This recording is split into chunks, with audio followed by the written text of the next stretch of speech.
Cartoons.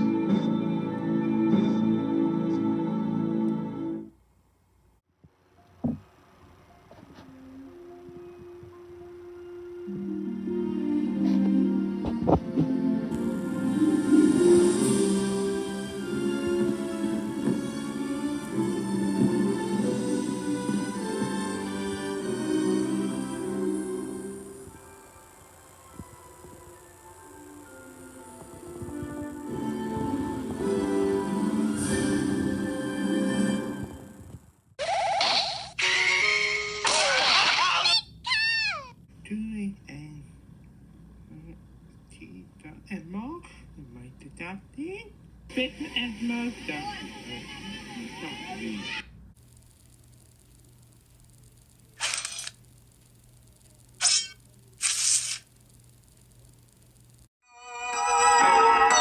You're watching Established Chernobyl.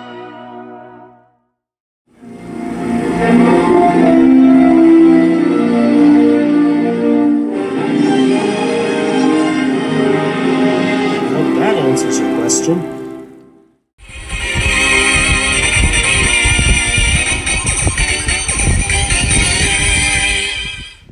Hey everyone, and welcome back to 31 Days of Disneycember. Because today we're gonna take a look at Phineas and Ferb, the like a Disney Channel show ever.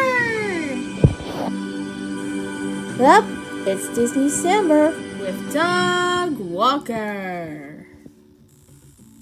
Well, seeing how I reviewed their movie a few years back, I think it's only fitting to look over the show. Hey, it's and me, Ferb. Phineas and For a while, whenever I Ferb. went to a con, I would always see someone dressed up as It's one of me, these characters. Phineas. Usually Perry the And I'm Platypus. Ferb. Everyone told So me it was glad great, to but I see just you. didn't have time to watch it.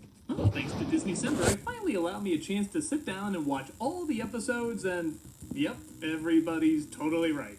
This is a very funny, very clever, very formulaic, but surprisingly very engaging. Whoa, what a good Because unlike surprising a lot of other critics use clown! the word formulaic usually in a negative That sense, like we've sounds seen this before, definitely we don't wanna see it fun. again, but honestly, formulas aren't always bad. Home Improvement always had the same formula. Many of the Looney Tunes cartoons always had the same formula. And the reason they worked is because they kept the things we wanted to see over and over the same, and the things we want to see changed. Phineas and Ferb has a brilliant formula.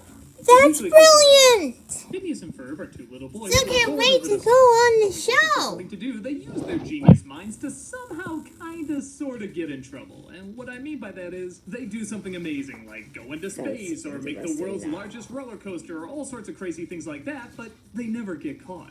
Particularly by their older sister Candace. Candace has an absolute obsession for getting them That's caught. absolutely But every single time goodness. she tries to drag her mom to see what That they're sounds doing, good it's fun. always somehow resolved. Usually 1 second before the mother can turn her head to see it. But that's only half the story. Their pet platypus named Perry is actually a secret agent, always foiling the plans of Dr. Doofenshmirtz, who always wants to take over and or destroy the tri-state area. And just as the parents never see what Phineas and Ferb are up to, Phineas and Ferb never see what Perry is up to. But even on top Seems of a little that, there's bit a ton of elements different that now. repeat. Phineas's friend Isabella always helps out. Still's with the really help of friend Fireside Isabella Girl instead want of to Girl show Fletcher. you. She always tries confessing her love for him, but Phineas never notices. Candace's kinda sorta boyfriend named Jeremy always somehow works his way into the situation Jeremy, huh? and distracts her. Doofenshmirtz usually dysfunctional Man, family that's a usually works boyfriend their we're way into talking his plans. about. There's always a song, sometimes two, and they're always really, really good. I'm usually humming them every time I see them. I mean, this is like Animaniacs levels great songs. Even half the dialogue is always repeated. I swear, you can make a whole YouTube channel of all the super cuts of people saying various things. You could edit all the time Phineas says, "Where's Perry?" You could edit all the time Hey, Isabella says, where's "What you Perry?" doing?" You could edit all the time Doofenshmirtz says, "Curse you, Perry the Platypus," or "Tri-State Area," or any device with the word "inator" in it. Yet somehow, through all this repeating, every episode is hilarious. There's a couple reasons for this. One is the characters are very likable. All the kids in this are incredibly optimistic, upbeat, and have this joyful, naive innocence to them. There's one episode where they try to travel around the world. The bully makes a bet that Phineas and Ferb can't do it, and when they get to the end, it looks like they're not going to make it. But the bully actually helps them out because he wants to see them succeed. Hey, that's Buford the Bully what I'm talking about. The journey, it's It's about the traveling, and he gets that. Everybody gets that. It's just that kind of lust for a great experience these characters kind of have. Even the antagonists with Candace and Doofenshmirtz. Candace just wants justification for being in control of the situation, and if she can get the brothers caught, that means she succeeded, and of course she never succeeds. But she still loves her brothers, and the brothers love her, and they still look out for each other and help each other out when they're really in a bad spot. And Doofenshmirtz is both such a brilliant that's really and yet hard to pathetic tell, villain that yes. you can't help but feel sorry Does for really him. tell Every time that. Perry tries to attack, he always has a trap ready, and it always works. It's just Perry always gets out of it. And his plans, kind of like Candace, often come back to just wanting control or appreciation, whether it's from society or his daughter or even sometimes Perry.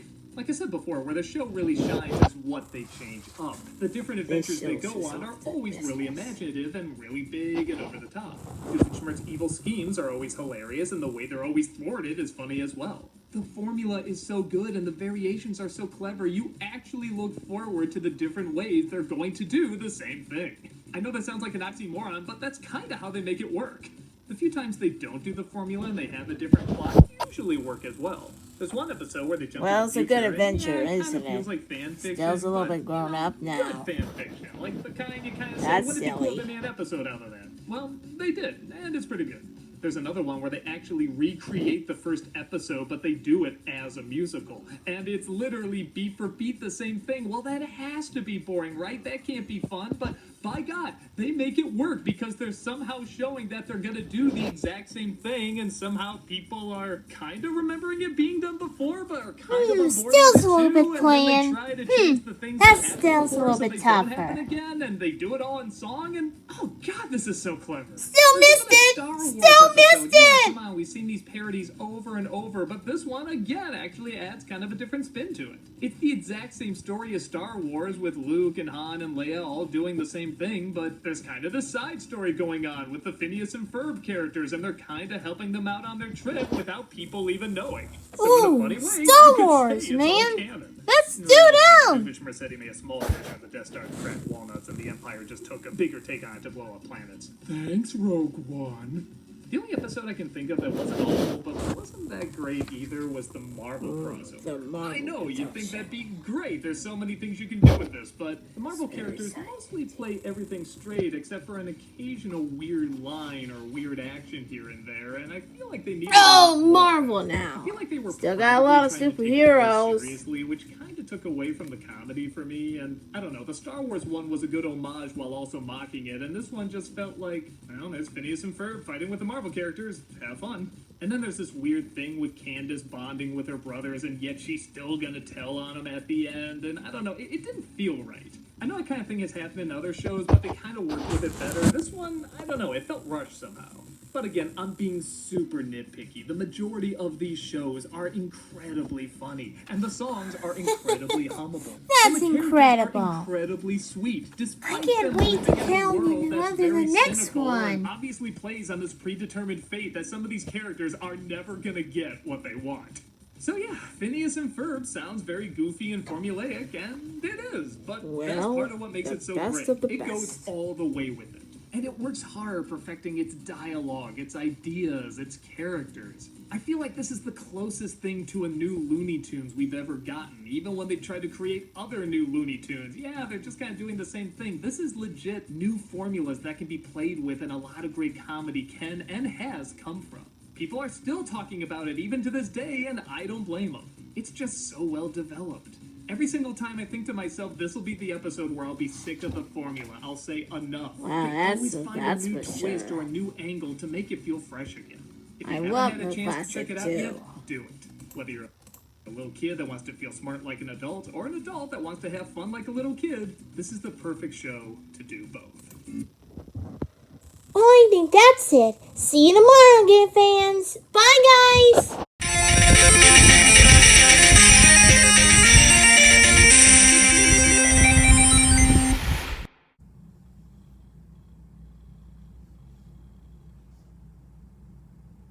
Oh, it's over.